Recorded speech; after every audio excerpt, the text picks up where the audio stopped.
देखने का शौक था, उसे नचाना आता था।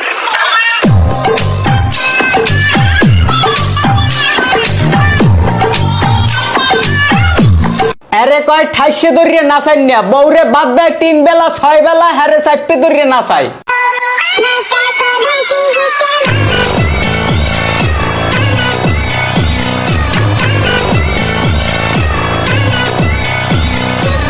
এই রুমের হরিয়ে বলে নাচে, কেমনটা লাগে কন? ভাত খাইতে হইলে নাচা লাগবে, নাইলে পয়সাটা আবে কমিত দেয়া।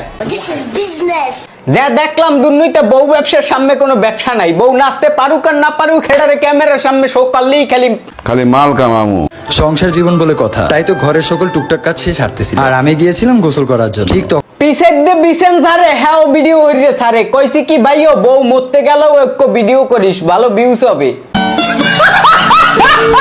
তো আমার পাশে বসেই মন খারাপ করে মোবাইল টিপতে দেখে আমি প্রথমে তার দিকে কিছুক্ষণ তাকিয়ে থাকি এবং নিজে নিজে বোঝার চেষ্টা করি কি কারণ হতে পারে যার কারণে তার মন খারাপ। কারণটা কি হেডা তুমি কইতে পারো না? তুমি ফিটার খাও, মানে স্যামরিরে 3 বেলা ভাত খাওয়াইয়ে 6 বেলা নাচায়, আবার কয় হে স্যামরির মন খারাপের কারণ কি হইয়ে কইতে পারি না। তখন আমি কিছুই বুঝে উঠতে পারলাম না, অবশেষে জিজ্ঞেস করে বসলাম কি হয়েছে তোমার, মন খারাপ কেন? তো আমার এমন প্রশ্নের সে উত্তর দিল কই না তো কিছু হয়নি। এই বলে সে মন খারাপ করে আবার মোবাইল টেপা শুরু করলো, কিন্তু আমিও হার মানলাম না। আমি আবারও তাকে জিজ্ঞেস করলাম কি হয়েছে বলো আমাকে, কিন্তু আমার এবারের প্রশ্নতে সে সেইমই উত্তর দিল না আমার কিছু হয়নি, সমস্যা নেই তুমি তোমার কাজ করো।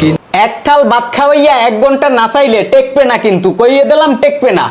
এক থাল ভাতের বিনিময়ে যদি স্যামরির 1 ঘন্টা লাফান লাগে এইভাবে হরিয়া, হ্যাঁ টেকবে কেমবে? আগে একটা এই রুমের হরিয়া হেডারে হারা দিন নাচাইতে স্যামরি অতিষ্ঠ হয়ে গেছে, হ্যাঁ তালাক দিয়ে ছাড়িয়ে গেছে। এই নতুন আর একটা বিয়ে হরিয়া হেডারও নাচাই নিয়ে শুরু করছে। টেকবে না কিন্তু এরমের হলে টেকবে না। উপরে আল্লাহ নিচে জমিন, কথা সত্য। আপনারা যারা কন্টেন্ট ক্রিয়েশন অথবা অনলাইন বিজনেসের জন্য অ্যাক্টিভ রিয়েল ফলোয়ার্স এর ফেসবুক পেজ খুঁজতেছেন, তারা চাইলে স্ক্রিনে দেওয়া হোয়াটসঅ্যাপ নাম্বারে যোগাযোগ করতে পারেন। শক্ত হই মায়ার জালে, ফিরবো না তোর শহর।